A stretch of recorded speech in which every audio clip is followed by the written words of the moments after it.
할렐루야. 하나님의 말씀을 즐거워하며 주야를 묵상하기 원하는 매일의 묵상 가족 여러분들은 시편 1편에 나오는 복 있는 사람들입니다. 오늘도 말씀 묵상하는 가운데 주님의 따스한 사랑과 은혜와 성령의 감동이 우리 안에 넘치기를 소망합니다.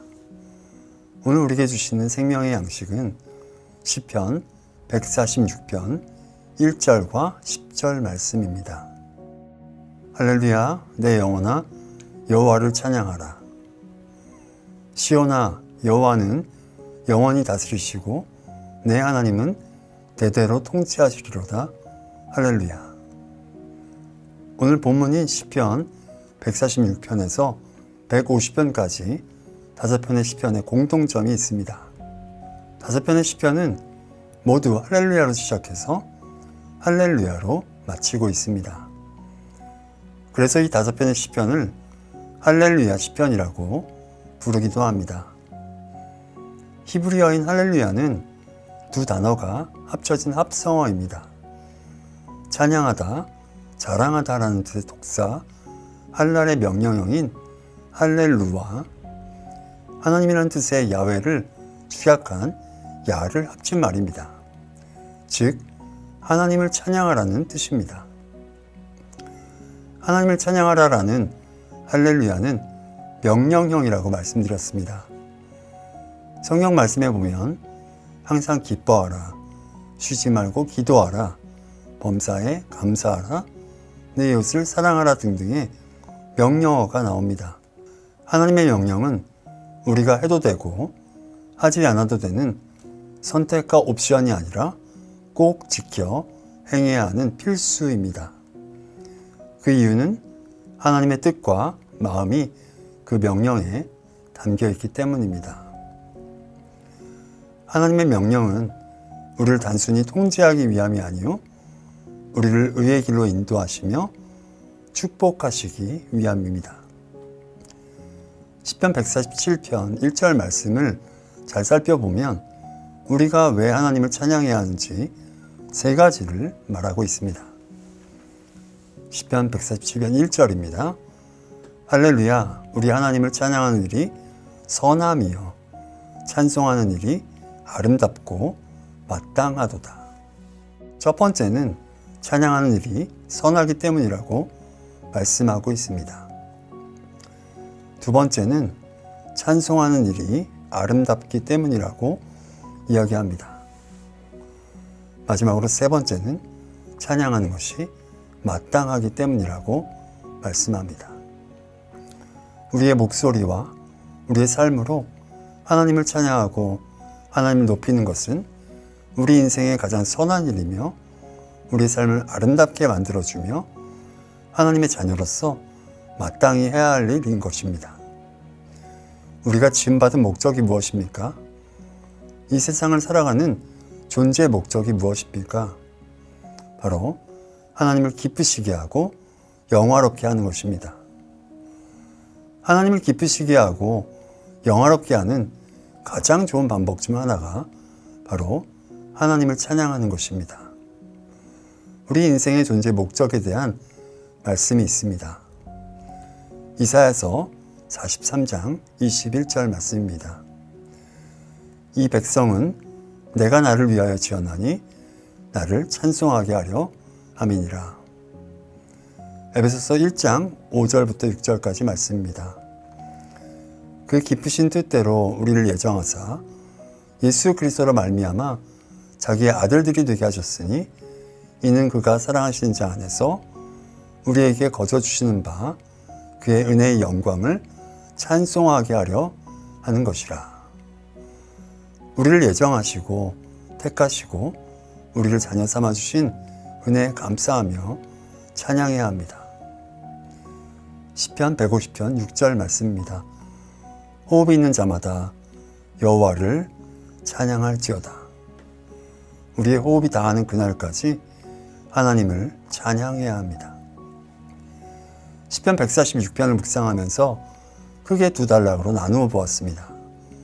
첫 번째 단락은 1절부터 5절까지 말씀인데 우리가 평생에 해야 할 일에 대해서 말씀하고 있습니다. 두 번째 단락은 6절부터 10절까지 말씀이며 하나님을 찬양할 이유에 대해서 말씀하고 있습니다. 우리가 평생 해야 할 일을 첫 번째는 바로 하나님을 찬양하는 일입니다. 시편 146편 2절 말씀입니다.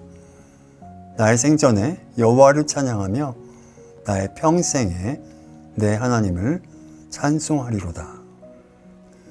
두 번째론 하나님만 의지하는 일입니다. 3절과 4절 말씀입니다. 귀인들을 의지하지 말며 도울 힘이 없는 인생도 의지하지 말지니 그의 호흡이 끊어지면 흙으로 돌아가서 그날의 그의 생각이 소멸하리로다. 독일의 실존주의 철학자 칼 야스퍼스는 인간은 이성만을 가지고 모든 문제를 해결하지 못한다고 주장했습니다.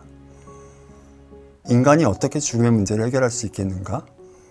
인간이 어떻게 죄악의 문제를 해결하겠는가? 그는 마침내 인간은 스스로 문제를 해결할 수 없는 한계에 빠져 있다는 결론을 내렸습니다. 즉, 인간에게는 한계가 있으며 하나님께서 주인이 되셔야 비로소 인생의 모든 문제들이 해결될 수 있다는 사실을 깨달은 것입니다. 야스퍼스는 세례를 받고 하나님을 믿는 가운데 그 생을 마감했습니다. 호흡이 끊어지면 흙으로 돌아가는 것이 바로 사람입니다. 호흡을 주신 분도 걷어가시는 분도 하나님이십니다.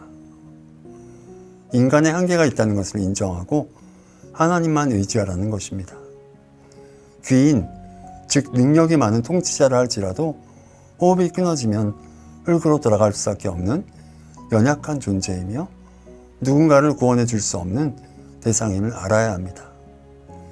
인간을 의지하고 권력을 의지하고 물질을 의지하는 일이야말로 어리석은 일임을 깨닫고 하나님만 의지해야 합니다.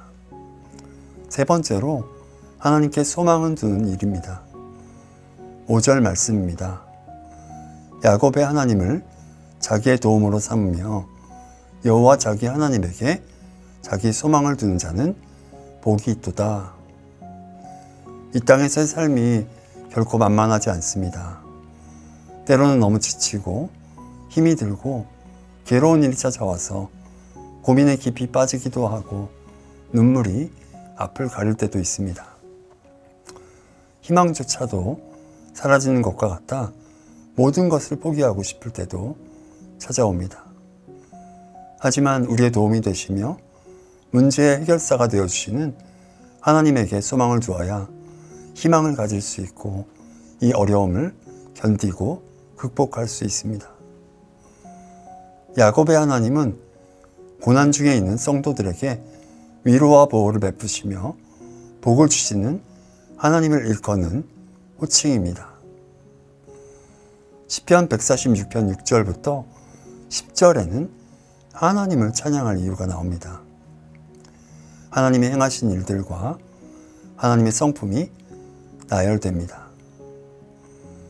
6절에는 창조주 하나님과 진실하신 하나님, 6절 말씀입니다. 여호와는 천지와 바다와 그 중에 만물을 지으시며 영원히 진실함을 지키시며 7절은 공의의 하나님, 공급자 하나님, 구원의 하나님입니다. 7절 말씀입니다. 억눌린 사람들을 위해 정의로 심판하시며 줄인 자들에게 먹을 것을 주시는 이시로다. 여호와께서는 갇힌 자들에게 자유를 주시는도다. 8절은 치료자 하나님과 사랑의 하나님입니다.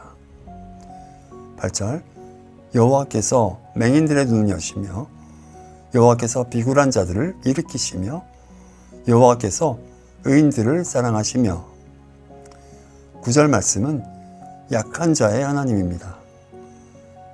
여호와께서 나그네들을 보호하시며 고아와 과부를 붙드시고 악인들의 길은 굽게 하시는도다.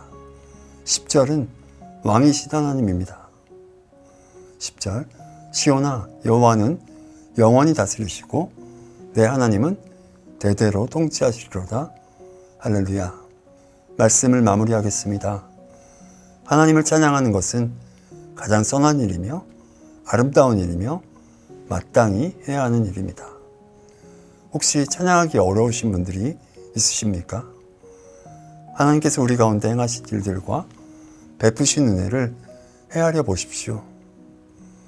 더 나아가 하나님이 얼마나 좋으신 분이신지 하나님의 성품을 생각해 보십시오.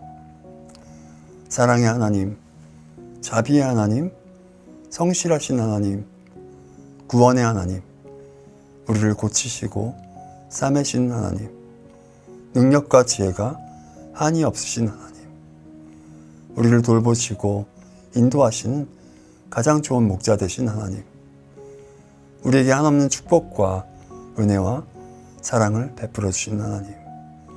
할렐루야, 저절로 감사와 찬양이 나옵니다. 할렐루야로 시작해서 할렐루야로 끝나는 할렐루야 시편처럼 저와 여러분들의 삶이 할렐루야로 시작해서 할렐루야로 마무리되는 아름다운 삶이 되시기를 축복합니다.